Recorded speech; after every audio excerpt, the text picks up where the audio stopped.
What's good, y'all? Shagar Makai. Welcome back to my channel. Make sure you leave a like, comment, and subscribe.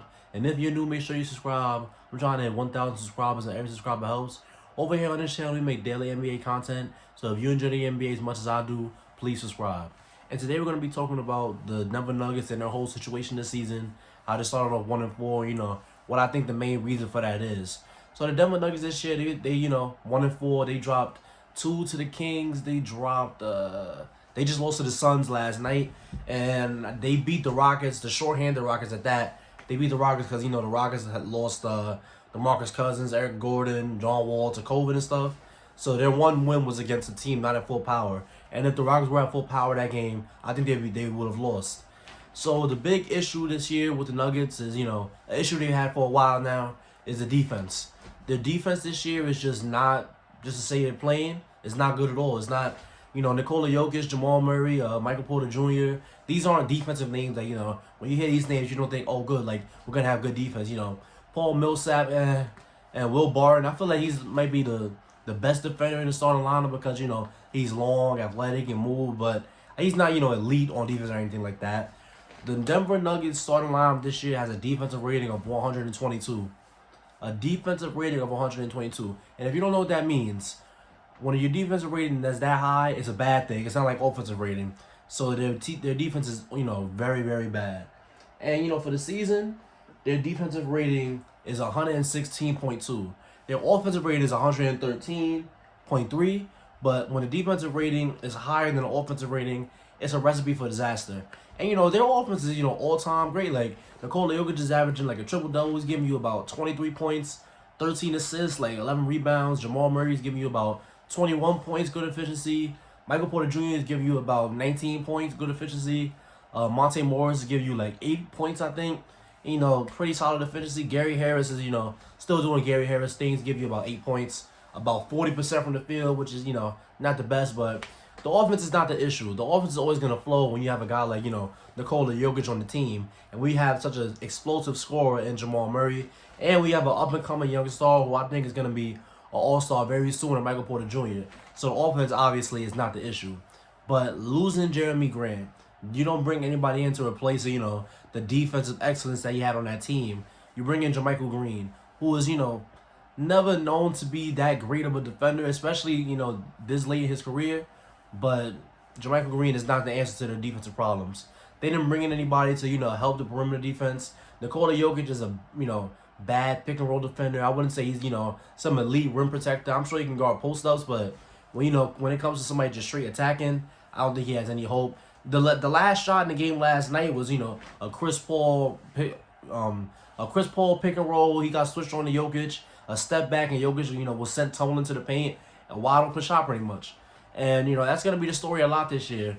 When you, playing the Denver Nuggets, you got to attack Nikola Jokic. You have to attack him in the pick and roll because he's not quick enough or, fleet-footed enough to keep up with these little quick, explosive guards.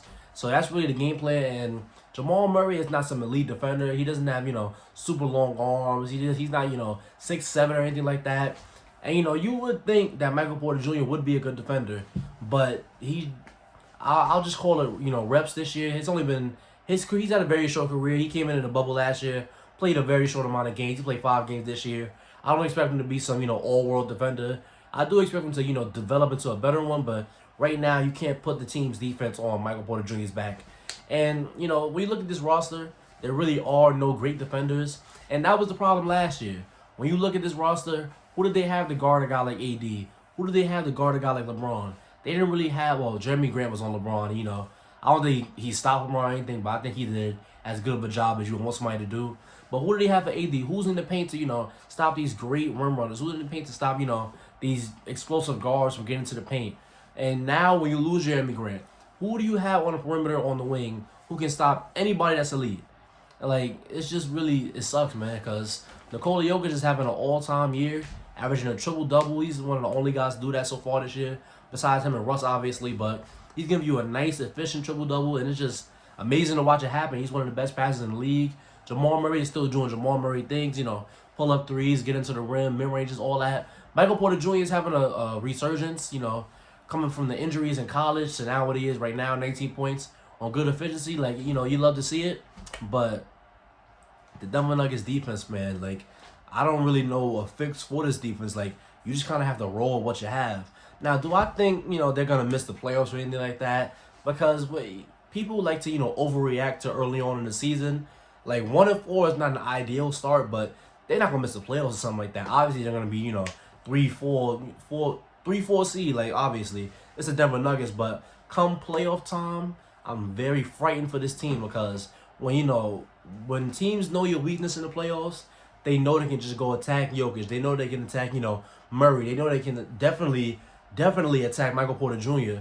When you know you have that many weaknesses on defense, that many, liabilities on defense, it makes it a lot easier for, opposing teams to score against you. And that explains the very high defensive rating. That explains the terrible defensive rating. So that's really my biggest fear for the Denver Nuggets this year. I don't think they have the personnel really to guard elite players. They can score with the best of them. And, all the games they're going to be in, it's going to have to be, they outscore a person. It's going to, be a shootout because God knows they can't stop anybody. But hopefully, maybe Michael Porter Jr. takes a step in defense. Hopefully, Nikola Jokic takes a step in defense. I don't think he'll ever be, quick enough to switch on the guys, but maybe he can be better in the paint, guard the paint, better. He's 7 feet tall, so you would hope that he can, get good contests and alter shots and whatnot. But really, defensively for the Denver Nuggets, I don't really have a lot of hope for them. But I do think they're gonna have a good season. I do think that they're a contender. I do think that they can go back to the Western Conference Finals. But it's gonna take Nikola Jokic playing beautifully. It's gonna take Jamal Murray playing out of his mind. And this year it's gonna take Michael Porter Jr. stepping up and give you at least 20, 22 a night.